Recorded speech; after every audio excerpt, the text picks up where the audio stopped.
Oi, gente, tudo bem? Aqui é o professor Ailton Fernandes e a gente vai assistir a outra aula aqui na sala de aula. Seja bem-vindo. E se você é novo, se inscreva no canal, dê aquele joinha, sabe? Aquele legal, beleza? Aquele legal bonitão que ajuda a fortalecer aqui o canal Sala de Aula. Tranquilo? Hoje a gente vai falar um pouco sobre pontuação. Esse vídeo é a parte um e lembrando que é, como é parte um, eu vou pegar um pouco mais leve, tá? Não vou abranger tanta coisa, porque eu ainda pretendo fazer um vídeo específico só para pontuação, só para vírgula, no caso, tá bom? Então, esse começo agora vai ser bem simples, bem tranquilinho. Então, bora lá? Bom, pessoal, antes de tudo, a gente precisa saber para que serve pontuação, né? O sistema de pontuação é fundamental para a organização dos diferentes tipos de texto, contribuindo para a coesão, a coerência e clareza daquilo que se escreve. Então, vê só, a gente precisa escrever com excelência. Para a gente escrever com excelência, a gente precisa pontuar o texto corretamente. Pois pontuando corretamente, a gente vai ter coesão, tá? Coesão. Ou seja, as palavras estão coesas, elas estão combinando umas com as outras, tá? De maneira mais fácil, é mais simples de falar, é isso. A coesão, ela serve para juntar uma palavra com a outra, as palavras elas vão se unindo, tá? E elas vão se encaixando, feito um quebra-cabeça, tá? Por exemplo, não posso dizer ou escrever de todo jeito, não é? Então, ele precisa ter sentido, tá? Então a coesão é como se fosse o elástico, ok? As palavras se unem e formam aquele elástico, ou seja, junto com causando coerência, né? Que a coerência é nada mais nada menos do que o sentido, tá bom? Então a gente precisa da pontuação para escrever e ler ou ler, né? Um texto coeso, que é a coesão, ou seja, as palavras ficam agrupadas bem certinhas, tá? Combinando umas com as outras. E se elas combinam umas com as outras, ela causa um bom sentido, ou seja, uma boa coerência. Então, coesão é o bom agrupamento das palavras, tá? E coerência é que esse bom agrupamento ele causa um bom sentido. Então, coerência é o sentido. E se tem coerência, se tem coesão, né? Se tem um bom agrupamento com as palavras estão unidas em harmonia e se elas têm sentido, a gente tem uma clareza, ou seja, a gente consegue passar a informação para outra pessoa, né? Quando a gente escreve de forma clara, tranquilo? Então, ela é muito importante a, a pontuação. Ponto final. Vamos começar por ponto final. É o mais simples, mais fácil. O ponto final é utilizado para terminar a ideia ou discurso e indicar o final de um período, ok? Então, a gente terminou a frase, terminou o período, a gente coloca um ponto final. O filme recebeu várias indicações para o Oscar, tá? É uma informação, a gente tem uma informação aqui, tranquilo, terminou o período, terminou a frase. Ponto final. Beleza? Só isso. Travessão. O ponto de travessão é utilizado para indicar as falas dos personagens, tranquilo? Lembrando que numa outra parte, em outro momento, eu vou falar um pouco mais sobre travessão. Aqui é um pouco mais simples para a gente entender a regra geral, tranquilo? Avistei algumas pessoas ao longe. Cheguei perto e perguntei: onde é o ponto de ônibus? Tranquilo? Então, o travessão é esse traço maior aqui. Eu deixei em destaque amarelinho, tá vendo? Tranquilo, pessoal? Então, ele indica que alguém está falando, beleza? Então, ele indica a fala de um personagem, tá bom? Reticências. Reticências são os três pontinhos. Ah, o que é reticências? Não sei. Ah, o que é o que são os três pontinhos? Aí eu sei, não é? É sempre assim, né? O aluno geralmente ele não sabe o que são reticências, mas ele sabe o que são os três pontinhos. Então, o nome daquele três pontinhos é chamado de reticências, tá? As reticências servem para eliminar palavras, mas aqui eliminar no sentido de suprimir, tá? Textos ou até mesmo indicar que o sentido vai muito além, muito mais além do que está expresso na frase. Então, exemplo, não sei. Ah, não sei. Preciso pensar no assunto, não sei. Tá?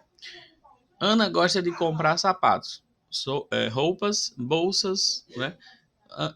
Ana gosta de comprar sapatos, roupas, bolsas, né? Bolsas, entendeu? Esse final aqui, bolsas, ou seja, Ana gosta de comprar tudo, que quando ela vai ao shopping, ela compra sapato, roupa, bolsa e tudo mais que ela conseguiu, o dinheiro dela, né?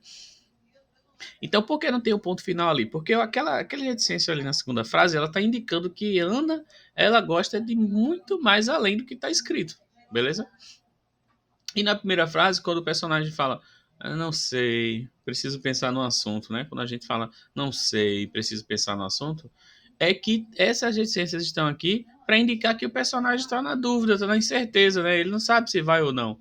Agora, deixa eu te contar um segredo. Quando eu digo não sei, né? Aí a pessoa, eu já digo, já quero dizer ali que eu não sei no sentido de quando alguém me convida, né? Quando alguém convida e diz, e aí, Ailton, tu vai amanhã ou não? Aí eu falo, não sei, preciso pensar no assunto. Resumindo, não vou. Não vou, galera. Não vou, não vou, não vou. Porque prefiro estar em casa mesmo, né? Então, tá? Não sei, preciso pensar no assunto, tá? Então, esse não sei, reticências, indica que tá gerando uma dúvida aqui, uma incerteza, pessoal.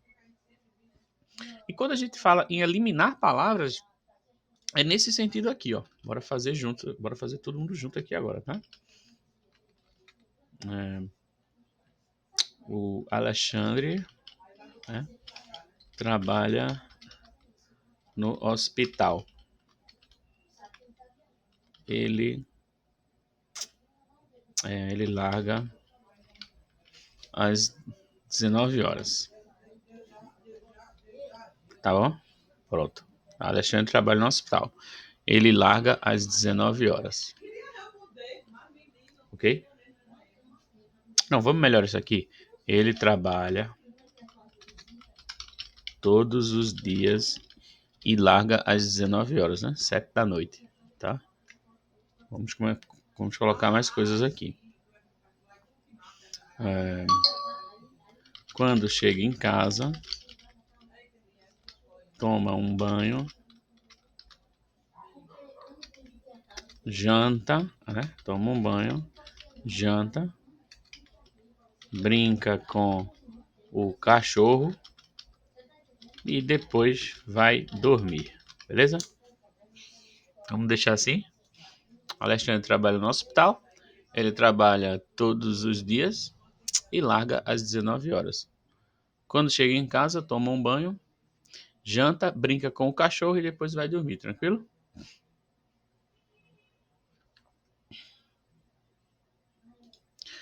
Ok, agora vamos escrever com as reticências, fazendo uma supressão aqui, tá? Para fazer uma supressão aqui desse texto. Pronto, agora vai ficar assim. Beleza? Alexandre trabalha no hospital. Ok? Quando chega em casa,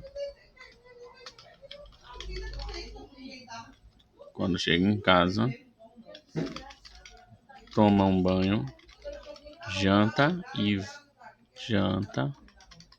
e depois vai dormir. Pronto. Pronto, pessoal. Frase 1, frase 2 aqui. Vê só, a segunda frase eu coloquei algumas reticências, como vocês podem ver ali. Essas reticências indicam que esse texto ele tem cortes. Né? Não é, o texto original não é esse, como vocês estão vendo também ali o texto original. Mas se vocês não tivessem visto esse texto original, vocês já saberiam que teve cortes, tá? No texto, na verdade.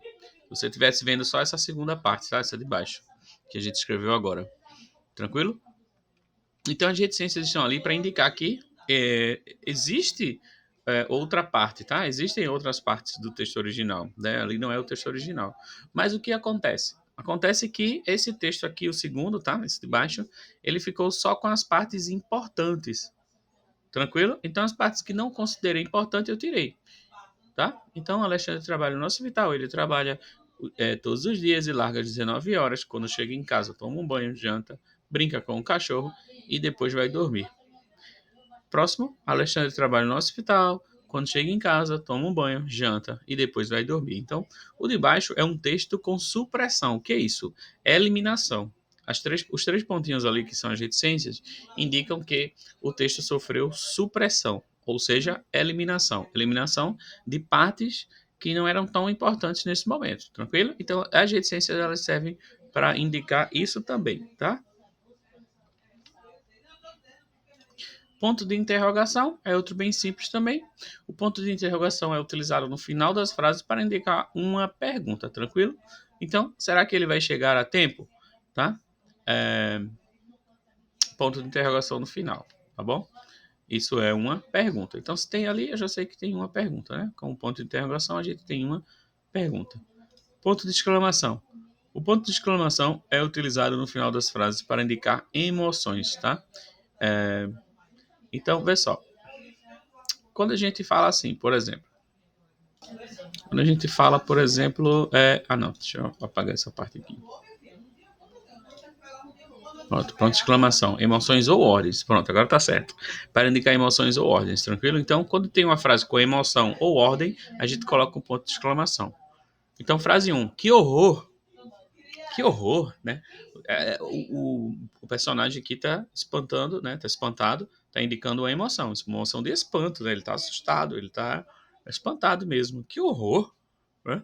Ganhei. Uma emoção aqui já mudou, né? Alegria, né? Ganhei. E saia daqui agora. Saia daqui agora. Saia daqui agora. Aqui já é uma ordem, tá? Saia daqui agora. Então, nessas frases com emoções ou ordens, a gente usa um ponto de exclamação. E agora a gente vai falar de um assunto que é um pouco mais difícil da pontuação, que é a vírgula. Lembrando que essa parte aqui inicial sobre pontuação, eu vou abordar a vírgula de uma forma mais básica, mais simples, tá? Mais fácil.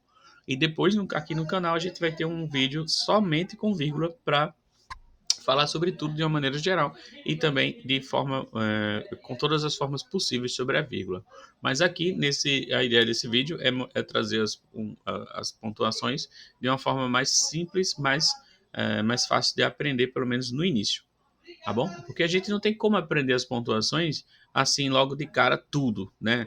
Todas as regras, tudo de cara, porque senão a nossa cabeça daria um nó e a gente ia ficar assim, né? Nossa, e agora? Eu não estou sabendo mais de nada, sei o que fazer mais não.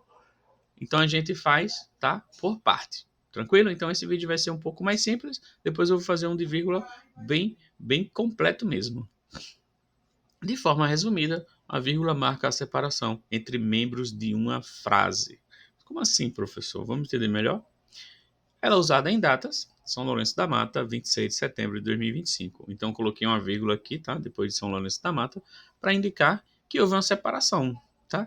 A frase ela não foi escrita completa, sem separação. A vírgula ali já separou São Lourenço da Mata da data. Então, por que isso acontece? Acontece porque a gente colocou a cidade e depois a data, né? Então, a vírgula foi para separar cidade e data, tá? Porque não dá para escrever junto. Em chamamentos, ou seja, quando a gente chama por alguém, tá? Paulo, onde você estava? Vírgula depois de Paulo, porque chamou por Paulo. João, Pedro, José, venham aqui, tá? Então, vírgula neles para indicar que é um chamamento. Então, João, vírgula, Pedro, José, vírgula, venham aqui. Lembrando que tem aquele depois de Pedro, porque quando tem mais de duas pessoas, tá? A partir de três, os dois últimos eles vão receber um tá bom? E depois vem a vírgula, porque aqui é um chamamento, ou seja, chamou por eles, invocou por eles, tá? É como se a gente estivesse invocando eles, tranquilo? Então, é, João, Pedro, José, vírgula, João, vírgula, Pedro, José, vírgula, venham aqui. Se fosse João e Pedro somente, então ficaria João e Pedro, vírgula, venham aqui. E se fosse só João, ficaria João, vírgula, venham aqui, venha aqui. Tranquilo? A gente usa em chamamentos, em datas. A gente também usa a vírgula em numerações. Fui ao supermercado e comprei batata, cenoura, tomate e cebola. Tá? Então, enumeração é quando tem mais de uma coisa, tá? Quando tem mais de um item na mesma frase ali, tudo junto, tá? São vários itens de uma vez e a gente separa cada um por vírgula. Só os dois últimos que recebem o não precisa da vírgula.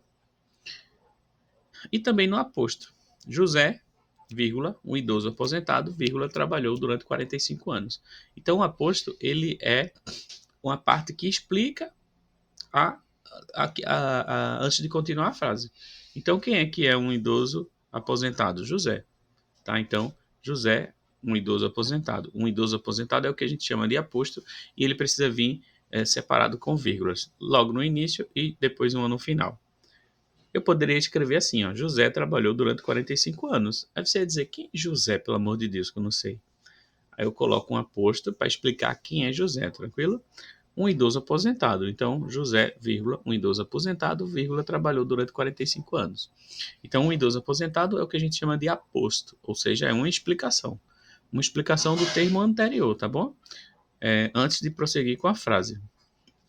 Então, como eu disse, essa parte da vírgula é um pouco mais rápido, porque é uma das partes mais importantes sobre ela, mas depois vai ter um vídeo aqui no canal só sobre a vírgula, tranquilo? Mas eu trouxe aqui quatro coisas importantes sobre ela, que foi o aposto, enumerações, datas, chamamentos, tá? Quatro coisas bem importantes aqui para a vírgula, que eu acho que espero ter contribuído de alguma forma para o seu aprendizado. Pelo menos esse aprendizado aqui inicial sobre vírgula. Tranquilo, pessoal? Depois eu vou fazer um vídeo só sobre isso aqui, tá? Só sobre vírgula, porque eu sei que é um assunto que é um pouco difícil para todo mundo, tá? Mas eu espero que nesse momento primeiro aqui, nesse primeiro momento, eu tenha ajudado de alguma forma, tá? Então, pessoal, essa primeira parte do vídeo de pontuação fica por aqui. Desculpe se eu falei rápido ou muito devagar, não sei, né? Depende de quem está assistindo. Mas eu espero que eu tenha influenciado de alguma forma aqui, de alguma forma positiva no seu aprendizado hoje. Lembrando que o vídeo está aqui no canal e você pode sempre voltar a assistir novamente, tirar dúvidas, me procurar lá no Instagram, tem tudo aqui no vídeo, tá? Deixe um comentário também, ok? Se eu te ajudei de alguma forma e a gente se encontra no próximo vídeo, tranquilo? Então, até mais e beijos.